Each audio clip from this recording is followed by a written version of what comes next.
Well, welcome back. I hope you survived cardiac arrest from the first session or whatever other trauma it may have introduced. Appreciate you rejoining us for what hopefully will be the useful part of these briefings we call the Vortex strategy.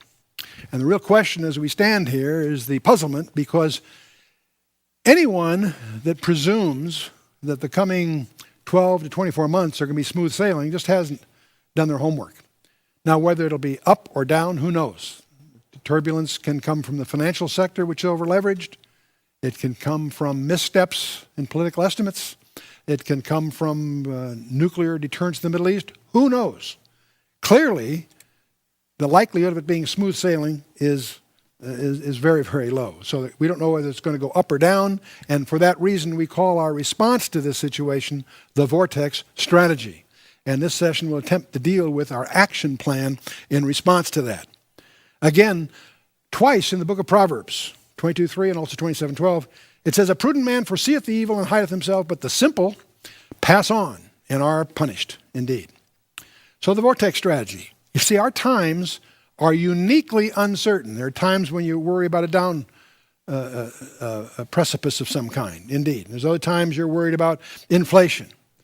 It's rare that you have both threats coming at you with intense uncertainty. It's impossible to predict. Anyone that thinks they can predict is probably hasn't done the full homework. It could be hyperinflation, not just inflation. That's one thing. Hyperinflation is one possibility. The other possibility is a depression. Both have their collection of experts that have their reasons for embracing those projections. And setting both of those aside, it could be just some logistic upheavals of something going wrong in some of these large-scale plans that are being set, either in the military or economically or internationally. So what's the optimum strategy if you're a military leader and you have uncertainty? You know, the history is full of examples where you don't rely on the Maginot Line, you don't rely on fortifications. The military strategy under conditions of uncertainty is always mobility. That's why tanks are so powerful instead of fixed emplacements and so on. And mobility is always the response to uncertainty. Now, in financial terms, the equivalent of that is liquidity. The important thing for each of us to do in facing the uncertainties we face is to be liquid, be flexible, be able to shift and zig and zag if you need to zig and zag. So we have 4 points, and they are perhaps disarmingly simple. The first step we're going to suggest is to lower your cost of living. All of us operate on the presumption that next year will be better than last year, and so we always tend to presume on the future. No, we got to do the opposite. You want to lower your cost of living. How do you do that? We'll talk about that. Once you lower your cost of living, your next attack is on your debt. You want to get out of debt, and we'll explain why as we go. Once you do get out of debt, your next challenge, which is a different one, is to guard your liquidity. Understand what can attack that. And finally, the most important factor of all, and we'll deal with that when we get there. So let's take these one at a time. The first one is to lower your cost of living. And what that really means is you don't want to count on an increase in your income. All of us expect to get a merit raise, maybe this, maybe that, whatever. Maybe Aunt Harriet will pass away and leave you a stipend or whatever. No. Don't count on increases in your income. If they should occur, that'll just give you more margin. We're going to suggest you aggressively do just the opposite. Take your income, whatever it is, and I strongly suspect that if you take your expenses today, they're probably a little larger than your income. That's where credit cards come in or whatever else, okay? So the first step is not an easy one, but it's the most critical one in your life. Your life depends on it. And that is reduce your expenses. Adopt with rigor a lower cost of living. Why do I say that? Well, for several reasons, not the least of which is that same income then will leave something that's yours to keep. So you want to reduce your cost of living so that you have some discretionary funds with which to pursue your strategy, whatever it is. It's that simple. Now, how do you go about doing that? It sounds simple. Let me back up a little bit here. One of the ways you deal with this is, of course, to make a budget of your time. Where do you spend your time? not your dollars, your time.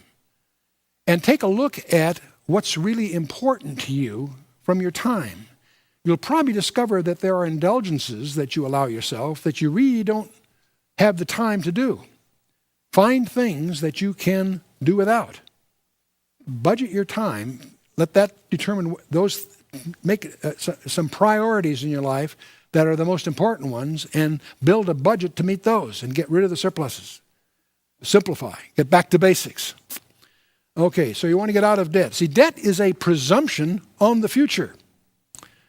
And we certainly can't presume on the future today. Debt is contrary to God's plan for your life.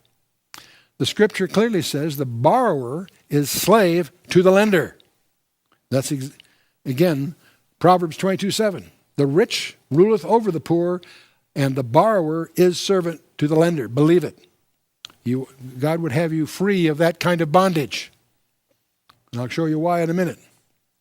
So what you're going to do is use the increments that you gain from step 1 to repair the following. To refinance variable rate mortgages. If you're in a variable rate mortgage, fix that. You do not want to be in a variable rate mortgage under the kind of conditions that we may be plunging into. Fixed rate mortgage. If you have one, find a way, negotiate your way out of that one. Desperately. You need to eliminate credit card debt. It's terribly, terribly expensive, and that will swallow you up. You need to systematically, aggressively eliminate the credit card debt. What I want you to do is establish and control a serious budget as if your life depended on it. You know why? Because it does. Your degrees of freedom as an individual, your stewardship as the head of a family, demands that you take these steps to give you as much flexibility as is attainable in the months ahead. Okay, so let's assume you've done that. You've managed to tighten the belt. You've gotten rid of a few indulgences, what have you. You've been able to get your debts under control. You now have, amazingly enough, some surplus, some liquidity. What do you do with that? Your next step is to guard it jealously. You don't go for earnings, you go for liquidity. So once your debt is under control, you can now use that margin from step 1 to establish your reserves. What you're going to do with those is diversify them in different asset classes. I'm not suggesting you're diversified because you own different stocks. No. Stocks, bonds, there's about 7 major categories of investment. Diversify. Don't put all your eggs in one basket. What you want to do is diversify those asset classes, but you want to do it in a way that maintains your liquidity. With a click of a mouse, you can shift from A to B to C. That's possible today. That's one reason real estate is such a heavy kind of investment, because it's very illiquid. You can never sell it when you want to. Now, the investment in your house is more than just an investment. That's a whole emotional thing altogether. But you want to get into investments that you can get out of. Most projects are easier to get into than out of. But as you pick your targets, maintain liquidity. Don't worry about maximizing earnings, not for the next few years. Let's get through the storm, conserving what you got. What you want to do is you want to straddle industries, straddle borders, straddle currencies. That's all feasible to do if you do it under good advice. The other step in guarding your liquidity may surprise you, and that's to get your assets out of reach from your adversaries. And what am I talking about that? Well, first of all, in order to do that, you need to know who they are. And secondly, you need to take precautionary steps before they're needed. Once you need them, it may be too late, and I'll explain what I mean. In guarding your assets, asset protection, you need to understand that we live in a litigious society. Anyone can sue anyone else. I understand there's a lawsuit filed every 10 seconds by someone against somebody else. Now, the problem that you're going to have, especially in troubled times, is a large reservoir of underemployed attorneys. And one of the things they can do is they can go down shareholder lists of public companies.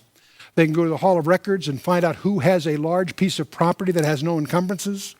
They can contrive a grievance against one of those. If they can do it as a class action, there's no countersuit possible. You're suddenly entering the world of games, of special rules, that's won by people who know those rules. Anyone can sue anyone, and every lawsuit is a roulette wheel. Ask any competent attorney, and they will tell you if you really have the facts on your side, you've got a 50-50 chance of maybe winning. That may shock you. Many people find themselves in court with something they consider totally without merit and discover it's going to cost them a lot to defend themselves, and they do have the jeopardy of having what's called in the trade an unworthy judgment. Protecting yourself against the unworthy judgment is something that anyone with assets needs to anticipate. Once you're confronted with such a situation, it's too late to do much because that can be contrived as a contrivance. And so every lawsuit is a roulette wheel. So what I'm suggesting you'll want to do if you get this far in your program is to protect yourself in advance against the so-called unworthy judgment. That's one reason if you have a piece of property, real estate property, it's probably be well advised to have it significantly encumbered. Because if it's clear, it's a target for someone to contrive an action. If it's large enough and there's a possibility, there are people that will have time on their hands and the skills to play this game. So what do you do about that? Your ultimate defense against this kind of an action is to own nothing. When that guy shows up on your doorstep with a court judgment that you owe him $10 million, you say, great, here's my wristwatch, that's all I own. I own nothing. Take it. Take nothing. I own nothing. What do you mean? You've got a laptop, you've got a car. No, those are leased from the company. They're not mine. They belong to XYZ. You follow me? So this whole ultimate defense is own nothing. And where this plunges us into the use of trusts, corporations, foundations, what have you. Now, trusts come from, its origin is English common law. They are very powerful tools. They don't necessarily require registration. They can be surprisingly invisible. We're talking about testamentary trusts and inter vivos living trusts, both revocable and irrevocable. And what are the advantages? Well, first of all, if you have assets of some kind, it speeds up their distribution instead of probate. You don't want to have your assets passed to your beneficiaries through probate. Trust me. That's another roulette wheel you don't need right now, and it's a very expensive one. Trusts are more difficult to contest. If you've got people in the weeds that are upset with it, they'll have a tougher time fighting that battle. They're far more private than a will. They can be very invisible if you so want them that way. Now, since we're talking in general of revocable trusts, once you make them, you can change them anytime you like. You suddenly change your mind. You can change beneficiaries. You can change terms and conditions. They are revocable. You can change them when you like. There are reasons, occasionally, to make them irrevocable. That can have enormous power for certain purposes. Two primarily. One is taxation, and the second is access to creditors. Creditors can't get at them if it's done properly. So you can make most of your financial value out of reach, and that's what we're talking about here. The other advantage of trust, it avoids the time and expense of probate. It's much more efficient, less expensive procedure. What are the disadvantages? Well, they're not free. It costs a few $100s to form one, and if they're complicated, a few $1,000s maybe. Most attorneys can, that's what they specialize in. You want to get one that knows what he's doing, and it's not free, but it's not prohibitive, and depending on how complex you want to make it.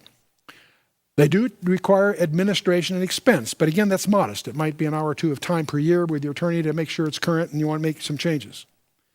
One of the problems with a trust is it can be mismanaged because you have a problem of successor trustees. If something happens to you, who's going to be the trustee?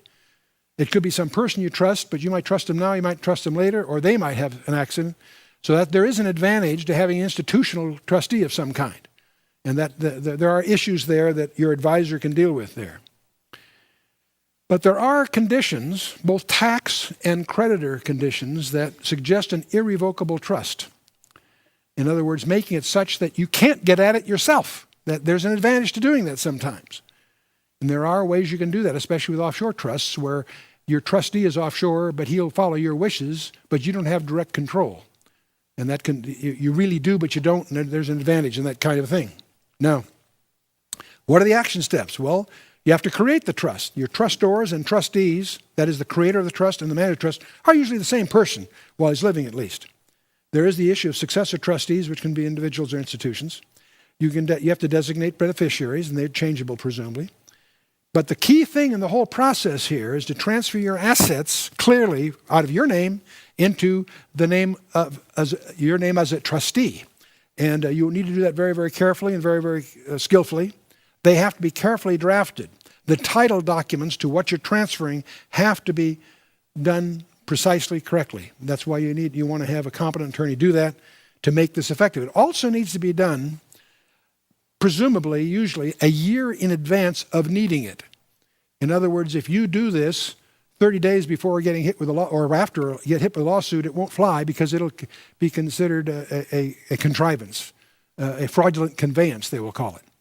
If it's done a year ago, one can normally argue that you had no anticipation of a suit being filed, or it wasn't done because of the suit being filed, and so you can enjoy that protection. But the smart time to do this is do it right now before you have any apparent need of it. So create the trust, then hope a year goes by before someone decides to sue you. That's basically the strategy. You need to avoid any appearance of fraudulent conveyance to avoid creditors. You don't want to create the impression that that's the only reason you're doing this. And there's plenty of good reasons and good benefit in creating a trust anyway. The benefit that you may be most concerned about getting of a list of 10 will be the creditor issue. But trusts are also very powerful tools for estate planning. There are AB trusts, ABC trusts, Q-tip trusts, and it's not my purpose here to go through the subtleties other than to say multiple trusts can be structured in such a way as to maximize your advantages under current estate laws. And so there's huge, huge benefit in having a competent person review your situation and do some meaningful estate planning that will mix the different kinds of trusts and maybe with insurance here and there to maximize your entire estate situation today, not just after you pass away. And this is also where irrevocable trusts start to come into the picture. There are places for them. Wealth preservation trusts. They're a tax-free environment for highly appreciated assets, especially if you have a highly appreciated asset of some kind, a hotel that you paid $10 for, it's now worth $10 million. You don't want to own that. You want that in a properly constructed trust if you want to really maximize your benefit of it. Whatever. You also want to be aware of the fact that if you're giving donations and you have a choice of cash or appreciated assets, tax-wise, you are much better off donating highly appreciated assets than cash itself. So your advisors can explain that all to you.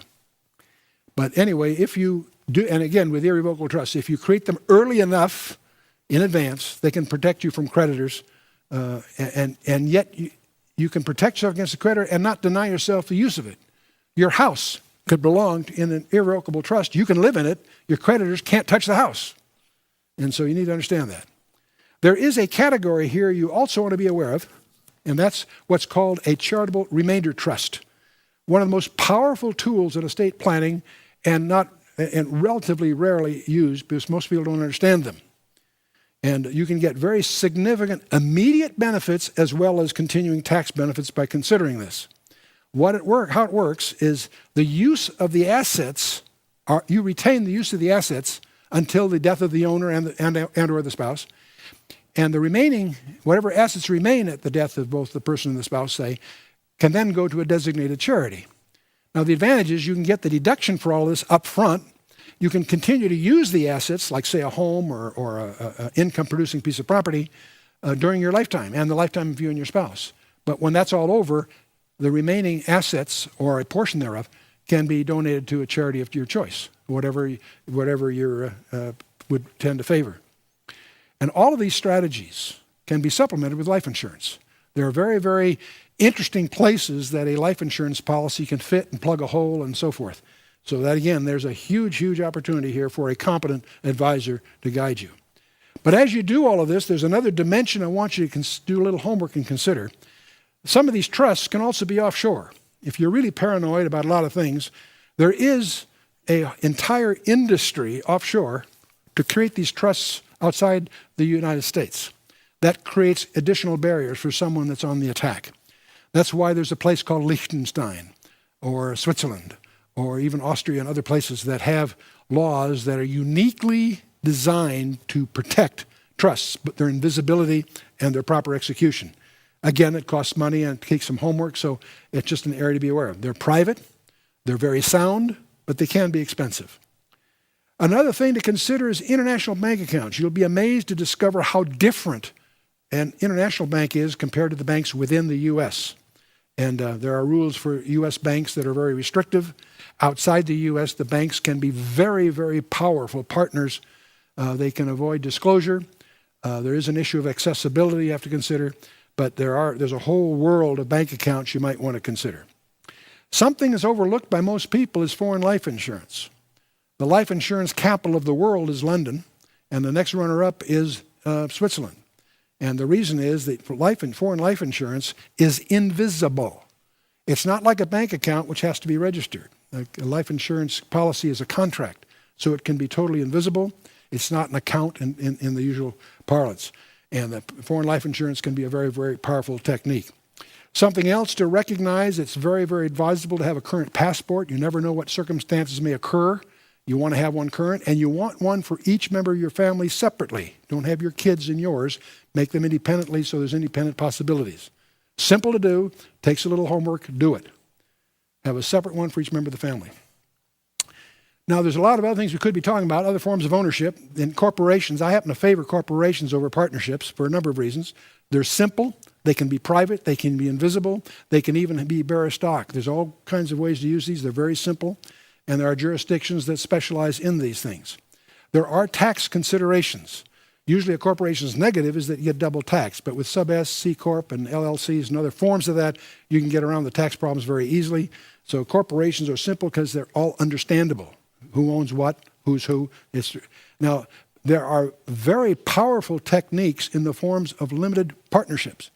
And many of the most sophisticated things I've been in are limited partnerships. The problem with them, from my point of view, is that they require continuing legal supervision. You can't turn around without having your attorney amend the articles, or it takes a continual dialogue with the attorneys. With the corporation, you need an attorney when you form it, when you close it down, and in between, things are usually simple enough you can just do it by having a well-documented meeting. So I prefer corporations for most of the shenanigans I get into.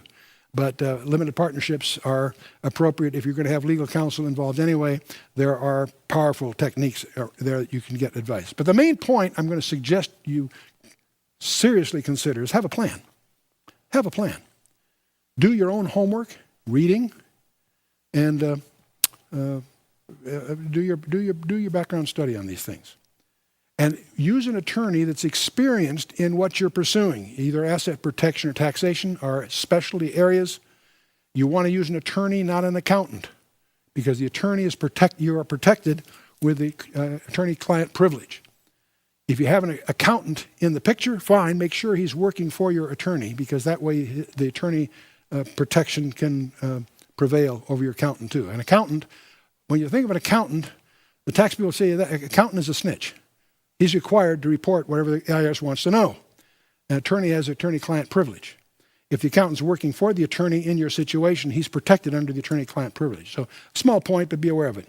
But the main thing is have a plan, do your own homework, be diligent, especially in its continuous maintenance. That's one place in my past. I've been 30 years doing these kinds of things. I have to be candid with you. Many times I start off great, I put the pieces in place, and then I don't follow up. A year or two or three, they quickly get out of date. They're often just paper tigers on the shelf for emergencies, and you end up collapsing them for failure of my diligence. So they do require continuous maintenance. There are a number of other topics that we'll be addressing in subsequent editions. You need to address your spiritual portfolio. What do I mean by that? Your personal portfolio, your armory. That really involves doing a serious study of the 7 elements of spiritual armor that are detailed in Ephesians 6. And this is one of the things that should be an appropriate appendix to this briefing.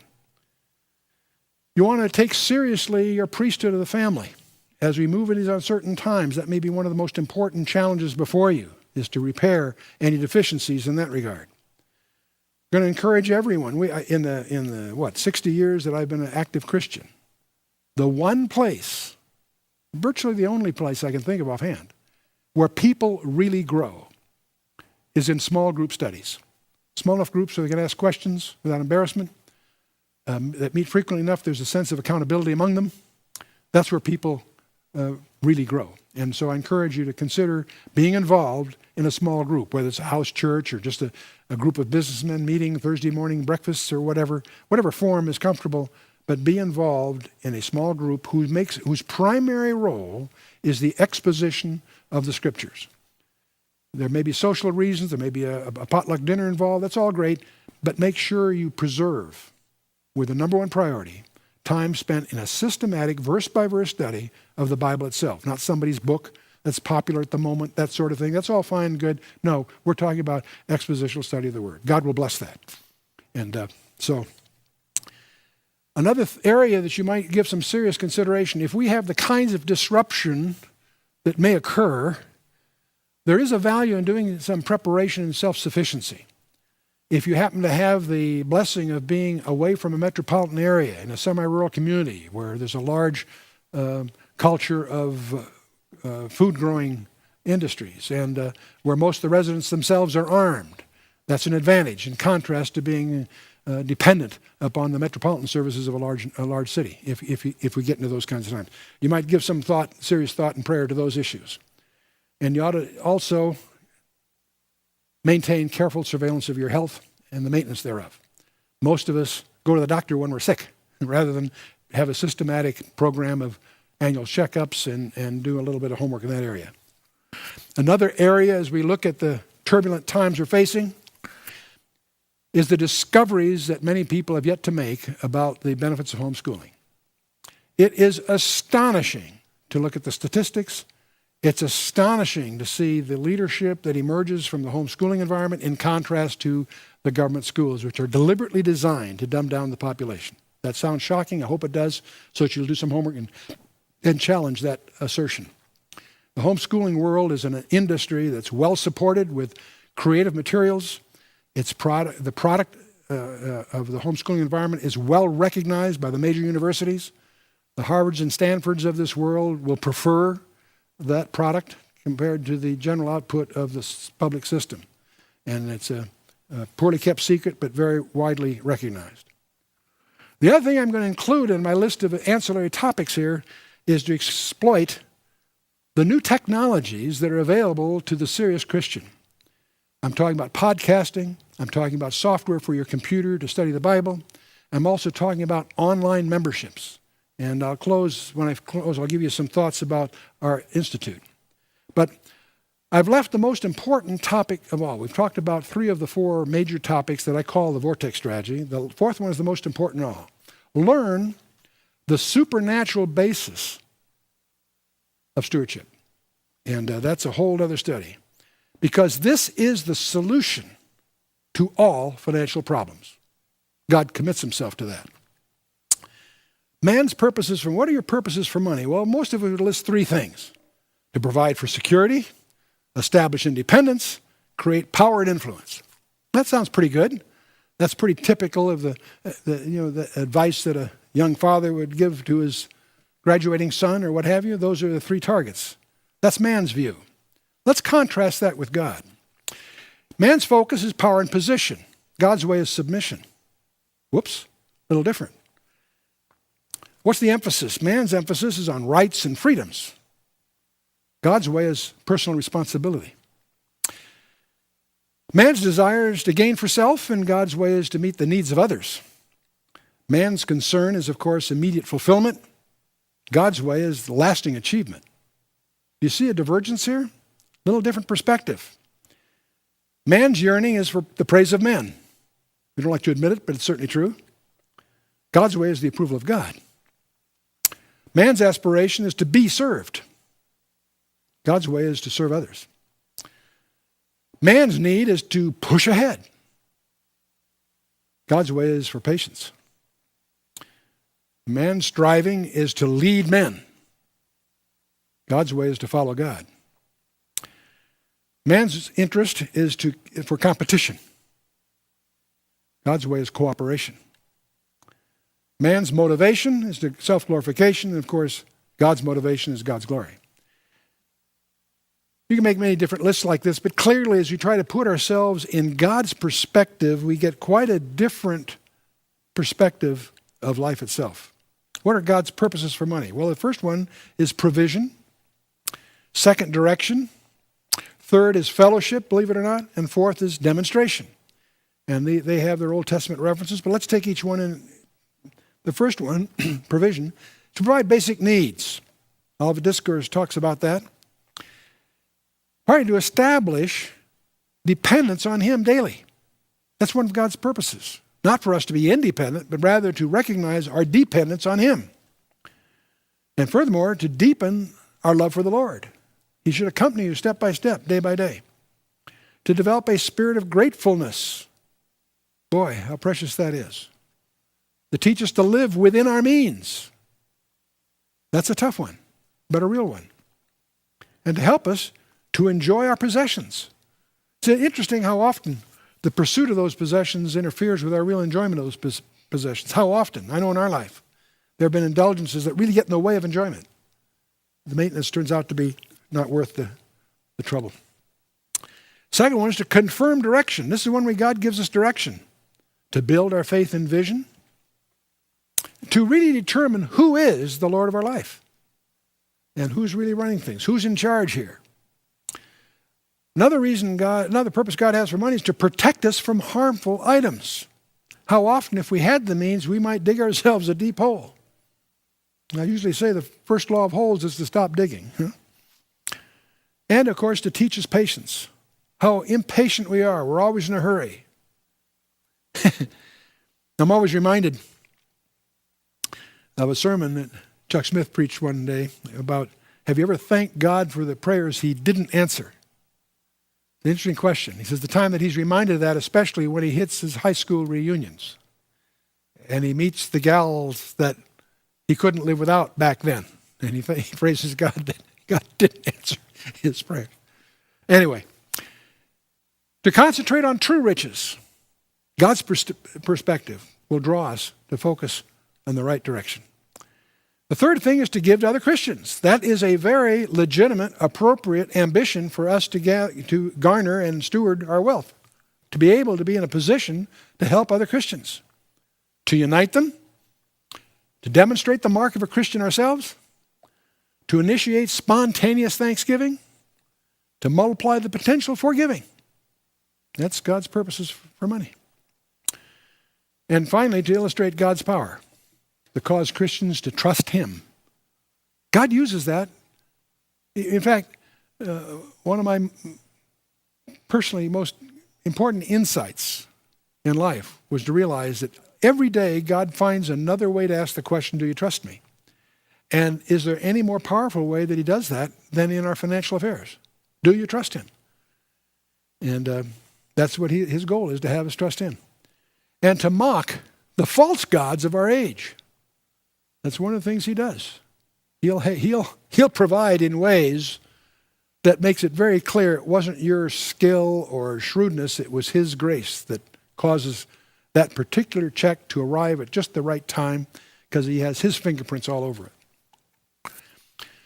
Another purpose that God has for money is to purify our lives and motives, to really focus ourselves on the basics, on the essentials. Another thing is to bring non-Christians to salvation. That's a valuable use of resources. And of course, ultimately, finally, to glorify God. That's the long and the short of it. Well, another subject that comes up in this whole area is tithing. We're going to try to talk about the key areas here. God does a very peculiar thing in Malachi chapter 3. It's very, even Jesus makes reference to the fact that we are not to test God. The general rule, and Jesus Himself alludes to it, that we're not there to put God to the test. That's like daring God. There is one exception in the Scripture. It's Malachi 3, where the Creator of the universe Himself puts Himself in a box.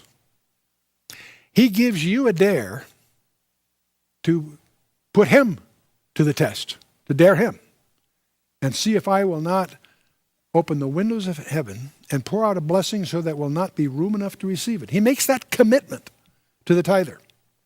And it's very strange that God would put Himself in that tight a box.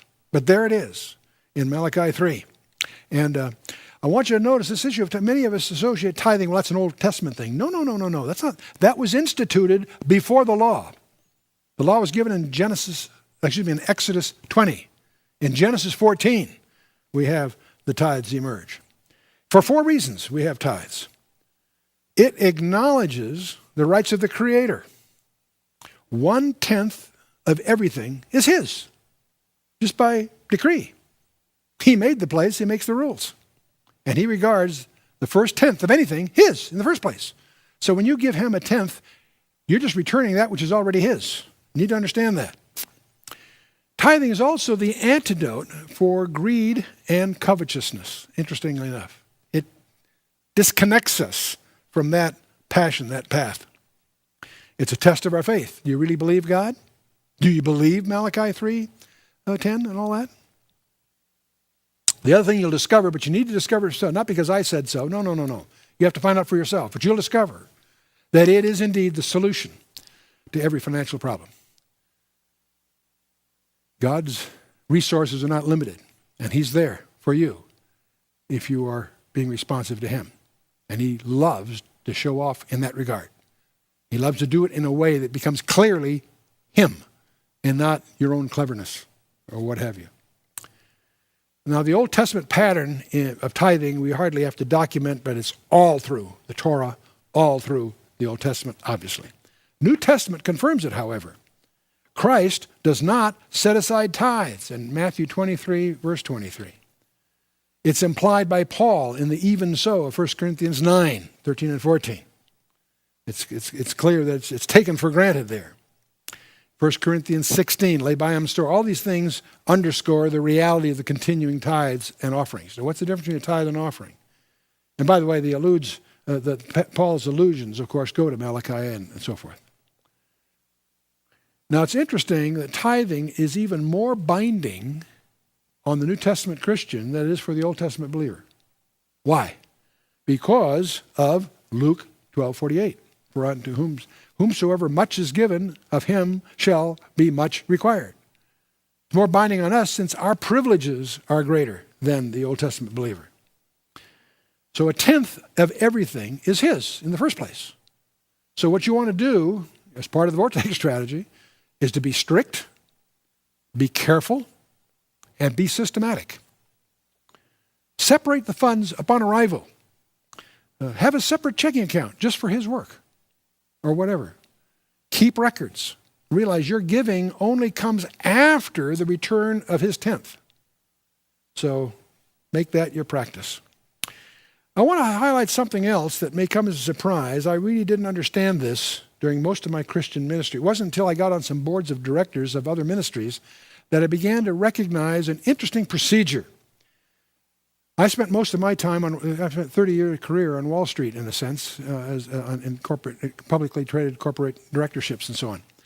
And if you've been on Wall Street, you know most of the major money, professional money, is in the hands of professional managers that manage portfolios. And they, to a fault, manage quarter to quarter. They manage each quarter, so at the end of the quarter, they'll look as good as they can be for that quarter. And now the Asians and the Europeans have a little different perspective. They have a little longer horizon, but still, every portfolio manager has a reporting period, and his whole conduct is such that he wants to get at the end of that reporting period looking back with a minimum of regret. And that's actually a key thing in decision theory. Minimizing their maximum regret is called the Savage principle in the mathematics of game theory and so forth. In other words, they want to minimize the maximum. What's the regret? What could have happened had it been different? I want to minimize whatever that would be called regret. I want to minimize the maximum regret. That turns out, as you mathematically model the decisions, it takes you a slightly different path than you might take otherwise. And so, but that turns out long run to be the right strategy. And that's what portfolio managers try to do. Well, from that background, I noticed that the really competent givers, sources of funds, do the same thing in a very different way. See, the professional manager makes his decisions in light of the ultimate review of the end of the reporting period. You and I want to do the same thing with our giving. We don't want to give to a ministry because of need. There are more needs that will ring your doorbell than you possibly can respond to. There's no shortage of needs around the globe, even within the Christian context. There are more needs than you can deal with. That doesn't turn out to be a very useful yardstick in and of itself. What you want to do is look for evidence that God is in the action and then join him in what he is doing. When I was very active as a professional director, I've served on 12 boards as chairman and CEO of 6 of those, but I spent a lot of time with investment groups, especially venture capitalists, because we were primarily in high-tech, high-risk ventures. I got a very interesting insight into one of the prominent venture capitalists that I was close friends with. They constantly see proposals, and they can never be sure that which ones are going to win, which ones are losers. That's part of the game, is you make some bets, you'll win a few, lose a few. You hope you make enough on the winners. You may have one winner in 20, but you win enough on that to pay for the other 19 kind of things. It's that kind of world. But it was interesting insight because this one particular guy, he pointed out, he was much more concerned that he didn't want to pass a project that turned out to be a big winner. He was more worried about that than if he invested in something and turned out to be a loser. And then I realized from that remark that, see, the whole thing is really, one of the insights is it's all ego. It's not return on investment. Because where it's a loser, they have ways of cutting the losses, and yet they want to be, the whole idea in venture capital was to be joining the guys who were on this particular winning project, whatever it might be. And so, in a sense, they're doing the same thing. They're really trying to guess which ones are going to prove to be the most meaningful investments. They're not worried about making an investment where it might not be as good. They're primarily concerned about being with a winning investment. Well, a winning investment in terms of your giving is to be supporting something that you know God is in. Because again, God doesn't need your money because he's going to accomplish what he wants to accomplish. But he will extend to you the privilege of joining him in this project or that project. You want to make sure it's one of those and not just someone that is in a box canyon of some kind. So now, there's another thing. You can't take it with you. That's not true. That's not true. You can take it with you. Luke 16 tells you how. You see, it's just like if you're going to visit a foreign country, like especially a third world country or something, you don't wait till you get there to convert your money. You usually get your banker to do it. What you do is you convert your currency into the coin of the realm before you get to their airport, right? Well, you do the same thing going to heaven. You send up your resources ahead. You can't take it with you. You ship it on ahead. So in other words, what you want to do is use the resources God has provided to you here on earth for his work, and he'll take care of you on the other end. And you simply must send it, as I say, send it on ahead.